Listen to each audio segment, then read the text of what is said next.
নমস্কার দর্শকবৃন্দ, আপনারা দেখছেন Ashis tuition classes YouTube channel. সব খবর সবার আগে। এই চ্যানেলের ভিডিওগুলি যদি ভালো লেগে থাকে অবশ্যই সাবস্ক্রাইব করবেন পরবর্তী আপডেট ভিডিও পাওয়ার জন্য। নমস্কার। সহশিক্ষকদের বদলি নিয়ে বিরাট রায় সুপ্রিম কোর্টের, যে কোনো জেলায় বদলি করতে পারে রাজ্য। সাম্প্রতিক প্রকাশিত এই প্রতিবেদনটি আমরা বিস্তারিত জেনে নেব। মাধ্যমিক স্তরে সহশিক্ষকদের বদলি সংক্রান্ত মামলায় সুপ্রিম কোর্টে ধাক্কা খেল শিক্ষক সংগঠন secondary teachers and employees association. খারিজ হয়ে গেল তাদের আবেদন। বদলির ক্ষেত্রে রাজ্যের স্কুল সার্ভিস কমিশনের সিদ্ধান্তই চূড়ান্ত।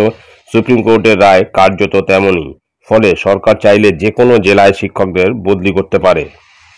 বিচারপতি জে কে মাহেশ্বরী এবং বিচারপতি সঞ্জয় কারোলের বেঞ্চ শিক্ষক সংগঠন এসটি এর আবেদন খারিজ করে বৃহস্পতিবার। শিক্ষকদের অভিযোগ ছিল 2017 এক সংশোধনীর মাধ্যমে West Bengal school service commission আইন 1997 এর একটি ধারার ব্যবহার করে শিক্ষকদের দূরে বদলি করা হচ্ছে। এর আগে বদলির নির্দেশে স্থগিতাদেশ দিয়েছিল সুপ্রিম কোর্ট, কিন্তু এদিন সুপ্রিম কোর্ট জানিয়ে দিল সরকার চাইলে যে কোনো জেলায় শিক্ষকদের বদলি করতে পারে।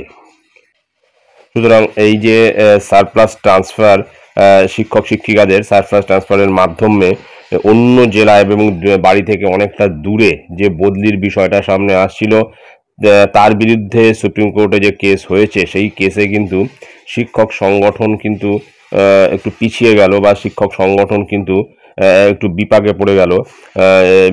যেহেতু সুপ্রিম কোর্ট থেকে রায় দিয়ে জানিয়ে দেওয়া হয়েছে যে সহশিক্ষকদের বদলির ক্ষেত্রে সরকারের সিদ্ধান্তই চূড়ান্ত, অর্থাৎ সরকার চাইলে বাড়ির কাছাকাছি বদলি করতে পারে, বা সরকার চাইলে বাড়ি থেকে দূরবর্তী জেলাতেও বদলি করতে পারে।